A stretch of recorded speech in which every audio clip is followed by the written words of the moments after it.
Red Dead Redemption 2 launched for the PC yesterday on November the 5th, but players are up in arms about the game's performance. They're reporting crashing, game freezing, poor performance, infinite load screens, no audio, among other things reported by some of the players. And in a game where horse balls shrink and get bigger depending on the temperature and stuff, you'd expect more from a PC port.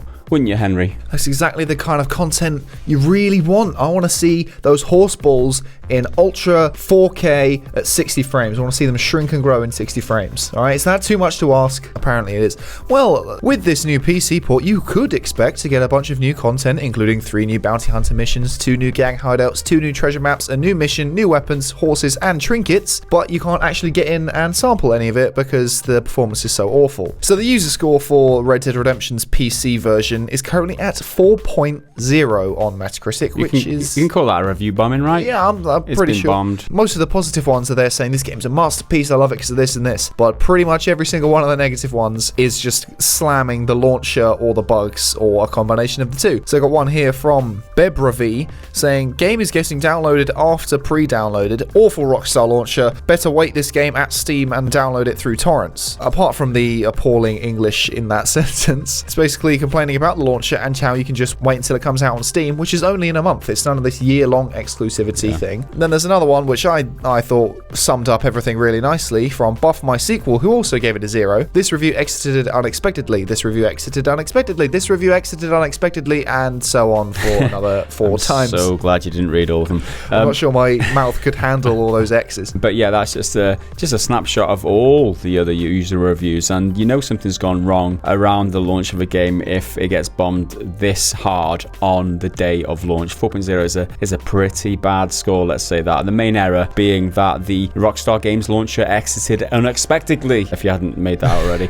So it is the launcher that is causing that issue. According to Tech Radar, who have been in contact with Rockstar Games, they say, now we have reached out to Rockstar Games for a solution and it thinks it may be a launcher issue. The Rockstar Games launcher is new, so it makes sense that it would be running into some growing pains launching alongside such a highly anticipated title. Now this is nonsense, right? The whole point of RDR2 launching on their launcher is in order to showcase that launcher, and the fact that the launcher ain't even fucking working, that's just dog shit, isn't it? Yeah, this launcher pretty much exists for the express purpose of bringing one of the biggest games ever to the PC platform. And prior to that, there was only a handful of games on the launcher, which were mainly older games, like older GTAs like San Andreas and Vice City, and this was going to be the first proper test of it, and that is a test that this game has failed. Among the other issues noted with the launcher is that apparently you can't even have more than a 30-character password. Imagine that, Henry. It's an absolute travesty.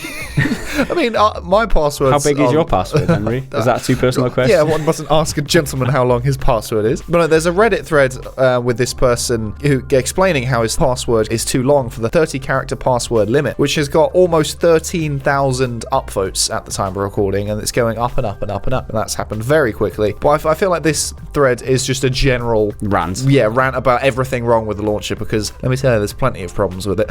So the heading of the post is titled, Rockstar, you have really outdone yourself. Not only did you opt to spend the time and money to develop yet another launcher application, but it is already certified hot garbage. My Rockstar account password is 32 characters, yet your launcher will only accept passwords up to 30 characters. Amazing. Don't get it wrong, this is my actual Rockstar account password, and the launcher won't accept it. As a software developer, this shit is embarrassing. I can't imagine what other issues this launcher is going to introduce, and I think this chap has opened a real big, venomous, horrible can of worms with this launcher right now. Yeah, there's a lot of people responding to that thread, that's for sure. A lot of people, I mean, maybe not having the same issue as him, the fact that their password's too long for the launcher, but it's just indicative, a lot of people saying, of how badly it's been launched and how bad it is, because it's just indicative that they've not paid attention to detail, and it's shoddy work is what it is from a big publisher, a gaming developer like this. But Rockstar have published a patch to the launcher since the launch of the game yesterday, and according to their blog post, they have fixed the error where the Rockstar Games launcher failed to initialize on startup.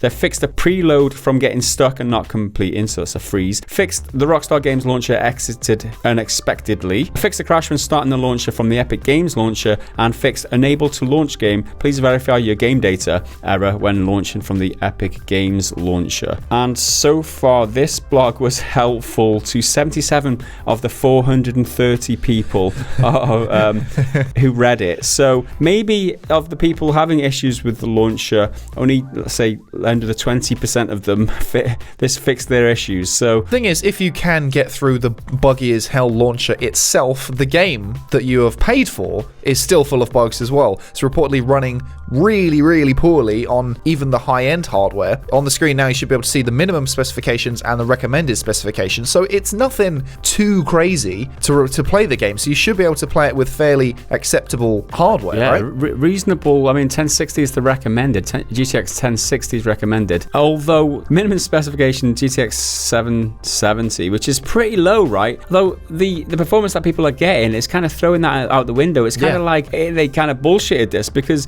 before launch, Nvidia announced that their RTX 2080 Ti, which is the highest end consumer grade graphics card available at the moment, priced around £900 to £1,000. That isn't even enough to run the game at 4K and ultra settings, which you would probably expect. So apparently you have to use a mix of medium to high settings to get the 60 FPS at 4K, and that isn't even touching the ultra settings. Like how many generations of graphics card must we wait before we can play RDR2 on the PC in its glory? Is this just an indication of them future-proofing the game, or them just optimizing it so badly that you can't run it on even high-end graphics cards? I did see one comment, I believe it was on the Metacritic, saying there's a bit of an audio problem type thing, but I think it just adds to the immersion of being in the Old West, having that bit of a crackle. I was like, what are you talking about? Talk about justifying the bullshit, man. Fuck yeah, no. This whole thing stinks to me of Rockstar seeing the whole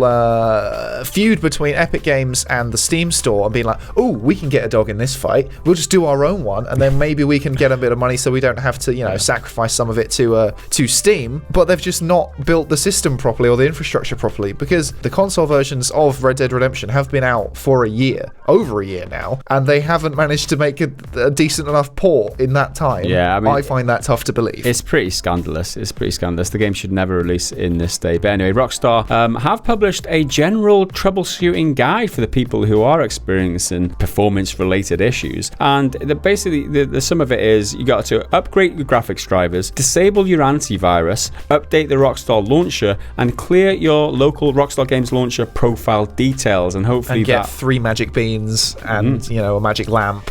As yet, Rockstar have not publicly addressed the issues yet, outside of these 2 support posts that they've put on their blog. But I feel like them coming out and saying, people are experiencing issues, are kind of acknowledging that they're responsible for it. And all these blog pages do is like, well, it might be your fault because you haven't updated your graphics card. Like, everybody updates the graphics cards. Everybody does that, right? And it's so funny because this one tweet kind of sums it up nicely. And it's from an account called Gamers Unite. And he says, at Rockstar Games, at Rockstar Support, it seems that your launcher can't handle the game you developed it for. Windows 10 up to date, check. Nvidia drivers up to date, check. Rockstar launcher up to date, check. Game integrity verified, check. Waiting for a fix, and then the screenshot is error. Rockstar Games launcher failed to initialize. So I think that sums it up greatly, and we are expecting we're hoping for some sort of response from Rockstar, because this is pretty scandalous. All these people, there's obviously loads of people experiencing problems. You need to have a decent launch for your game. Like, day one experience, like, it's crucial. Like, these games get shat out so often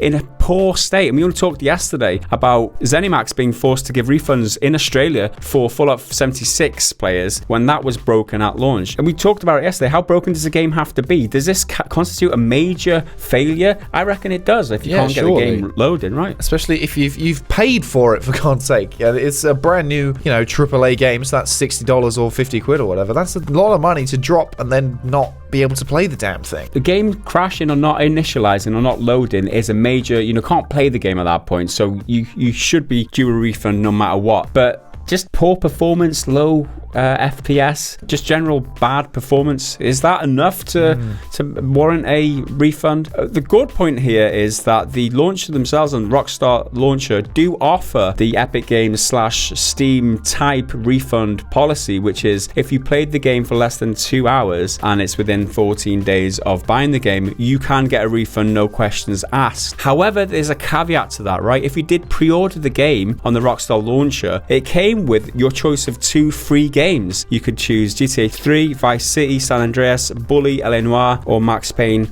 2 out of those games to accompany your purchase, right? But if you've played any of those games for more than 2 hours, tough luck. You're not going to get a refund because you've already played any of the games in the package that you've bought, as they term it, for more than 2 hours. You can't get a refund on RDR2. The game you actually bought. The game you actually want to play. And that would be the first choice, right? If people are running into problems with the performance of the game, you can't get it run or whatever, just refund it, play it on Steam in a month's time when they've had the chance to iron out some of the kinks, right? Yeah, that's the easy option, but unfortunately that's probably not the case for a lot of people. A lot of people probably did manage to get into the game and they're like, oh well, I'll just slug through and I'll just wait for an update or whatever. But it's not acceptable that anything launches in this state and people are being charged for it. It's like if you, going back to the what is deemed a failure argument type thing, if you buy a car and the engine doesn't start, that's straight up a failure. But then there's a bit of debate about, well, what about if it's like you're driving along a bumpy road and you're bouncing all around and the engine cuts out. Like we had this in one of the cars, like the engine cut out while you were driving on the highway, right? Yeah. Is that a major failure? Well,